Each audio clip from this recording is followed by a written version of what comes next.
هنعمل النهارده فراخ مشوية بتتبيلة لذيذة ومنجزة جدا جدا. الفراخ المشوية لها تتبيلات كتير جدا، كلهم حلوين، بس دي من افضلهم واطعمهم. مكوناتها جاهزة عندنا ومتوفرة عندنا كلنا، يعني مش هنستخدم فيها بقى ولا خلاط ولا كبة، ولا هنحتاج ان احنا نتبل الفراخ قبلها بيوم، لا خالص، بالعكس عشان هي سايلة. فالفراخ بتشربها على طول، فممكن نعملها قبل الاكل بساعة بس، نسيبها في التتبيلة ساعة وبعد كده نشويها على طول. كمان هنعمل معاها التومية زي بتاعة المطاعم بالظبط، وكمان سلطة الطحينة بمقاديرها المظبوطة بالظبط، وهنعرف دلوقتي ازاي. اول حاجه هجيب الفراخ. انا غسلت الفراخ طبعا، عملت لها محلول النقع بتاعها، ليمون وملح وسكر، وسبتها ساعتين فيها. غسلتها كويس جدا وشلت اي زوايد فيها، وبعد كده بقى هجيبها بعد ما صفيتها من الميه كويس، هشرحها بقى. هحاول ان انا اكسر العظم كده من جوه، بس هسيبه مكانه، انت فاهمين، يعني بنفس الشكل اللي انا بعمله ده كده. ويعني هحاول ان انا اكسر العظم بس يفضل الهيكل زي ما هو موجود في الفرخ. كمان هشرح الصدر كويس قوي والورك، لان الصدر تخين، فانا عايزاه يعني الفراخ نفسها كلها تتبل كويس جدا. بنفس الشكل ده كده هاخد برضو الصدر اللي بعده، وبرضو هعمله كده، الصدرين هسيبهم في بعض والوركين هسيبهم في بعض، وانا عملت فرخه ونص. مكونات التتبيله بتكون زبادي، هجيب كوبايه زبادي، هي هما فرخه ونص فهجيب كوبايه زبادي. يعني اللي انا عاملاها في البيت بتكون شويه كبيره عن اللي بتيجي من بره. كمان عصير ليمون، يعني مثلا ليمونتين 3 4 عادي، الليمون بيبقى حلو فيها جدا. برضو معلقتين خل، يعني شويه خل صغيرين كده. فصين توم كبار مفرومين، انا كنت فرماهم يعني وجاهزين عندي. وبعد كده معلقه كبيره صلصه طماطم او حتى معلقتين. شويه التوابل بقى هما مش كتير، ملح وفلفل وجنزبيل وبابريكا مدخنه وتوم باودر بس. لو متوفر عندنا مستردة باودر او زي دي كده صوص، هنحط منها شويه. مش متوفره يعني عادي خالص.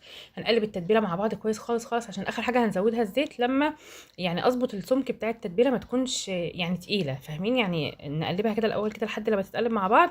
بعدين لما تكون السمك بتاعها ده كده، هقوم حاطه بقى شويه زيت في الاخر. وشويه الزيت دول مهمين برضو، بيدوا لون حلو للفرخه وبيخليها تكون لحمها يكون طري من جوه. احنا اصلا مشرحين الفرخه، فهنيجي نتبلها، هندخل التتبيله دي جوه الفرخه من جوه. وعشان التتبيله كمان سايله جدا، فهي الفرخه هتشربها على طول. انا قلبتها كويس كمان من تحت لفوق، واتاكدت ان كل التوابل اتقلبت كويس. هجيب بقى الفراخ، هجيب يعني الفراخ، وهحاول ان انا ادخل التتبيله جوه قطع اللحم اللي انا مقطعاها بين العظم. يعني بين فتحات العظم اللي انا كسرتها، بين الجلد واللحم. المهم ان انا احاول ان انا اغرق الفرخه بالتتبيله كويس خالص، عشان انا يعني مش هبيتها في التتبيله، هي هسيبها شويه صغيرين وبعدين هشويها على طول. هحط بقى الثلاث قطع الفراخ بالشكل ده كده، انا سبت الوركين مع بعض والصدرين مع بعض. ف يعني هغرقهم تتبيله خالص، وبعد كده هسيبهم على جنب. وهجهز بقى الصينيه بعد كده اللي انا هشوي فيها. انا سبتها تقريبا ساعه واحده بس الفراخ. انا عادي ممكن اجيب صينيه عاديه خلاص واحط فيها الفراخ. ممكن نعملها على جريل، ممكن نعملها على البوتاجاز، بس انا بحب احط ورق زبده على الصينيه، عشان انا بدخل الفراخ الفرن بتاخد وقت طويل. فممكن يعني الهدف منها بصراحه ان الصينيه ما تتوسخش قوي يعني، او ما تتحرقش يعني، فانا بحط ورق زبده من تحت وبعد كده بحط الفراخ فوقيها. وكمان علشان الفراخ تستوى وتتهرى جدا، انا بغطيها بالفويل. يعني انا هنزل بالتتبيله على الفراخ كده من فوق بقيتها، وبعد كده هروح بقى مغطياها بطبقه من الفويل، طبقه بس بسيطه كده ساعه واحده، وبعدين هشيلها علشان تتحمر. الفويل ده بيخليها البخار بتاعها يعني يتحبس في الفراخ من جوه، فتستوي كويس جدا، عشان احنا بنحب الفراخ تكون مهريه قوي. هاجي بقى اعمل التوميه. هجيب كوبايه لبن او ميه زي ما انتوا عايزين، بس اللبن بيديها يعني طعم كريمي شويه، ومعلقتين نشا. وبعد كده قبل ما هولع النار، هقلب كده على البارد شويه الاول، وبعد كده بقى هولع اول ما النشا هتدوب، هقوم مولعه النار عليها.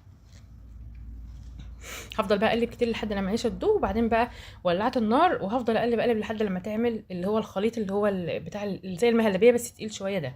ضروري خالص اقوم حاطاه في طبق علشان يبرد، او حتى ادخله كمان التلاجة، يعني اشيله من الحله بتاعته. علشان الطحينه اعملها وتطلع حلوه قوي، معلقتين طحينه عليها رشه ملح ورشه فلفل صغيرين، ومعلقه خل او معلقه ليمون. الليمون كمان بيديها طعم حلو جدا، زي ما انتوا عايزين، يعني الخل والليمون واحد. هقلبها لحد لما احس انها تقلت شويه، احط عليها معلقتين زبادي بس، عشان هما اصلا معلقتين طحينه. هقلب الطحينه مع الزبادي كويس. وبعد كده هحس ان يعني الطحينه تقيله شويه، هغلي ميه. دي افضل طريقه ليها، ان احنا نزود بعد كده ميه مش لبن. هغلي ميه بالكاتل كده، واقوم حاطه يعني تقريبا معلقتين يعني، او معلقه بمعلقه كده. واقلب بقى لحد لما يعني هنوصل للطحينه بالسمك اللي احنا متعودين عليه. هروح حاطه بقى فص ثوم مفروم. وفي الاخر وانا رايحه اقدمها هبقطع عليها عود شبت، بتبقى طعمها حلو جدا جدا، ودي افضل طريقه للطحينه من غير بقى توابل كتير ولا حاجه. هاجي بقى للتوميه. انا هجيب الكبه او الخلاط اللي انا اعمل فيه، او حتى الهاند بلندر، احط فيه خليط النشا اللي انا عملته اللي انا سبته يبرد. فصين توم مفرومين، احط كمان معلقتين مايونيز اختياري، لو مش متوفر عادي برضو، رشه ملح صغيره خالص، وتقريبا معلقتين خل. وبعد كده هحط في الاخر يعني بقيمه تقريبا معلقتين 3 زيت كده، وبعد كده اقوم حاطه بقى معلقتين زبادي، برضو ما كترش زبادي قوي. وبعد كده بقى هضرب الخليط ده كويس جدا من تحت بقى لفوق كده، ولو مش متقلب هقلبه لحد لما هوصل لخليط برضو شويه هيكون تقيل. هروح بقى اخف يعني لبن شويه بشويه، يعني ايه مش هكتر كتير عشان ما يخفش قوي، لحد ما نوصل للسمك بتاع التوميه اللي احنا متعودين عليه ده. بالظبط، اللي هو بتحس ان هو كريمي شويه، وهي دي برضو يعني احسن طريقه وافضل طريقه للتوميه، بتطلع زي المطاعم بالظبط.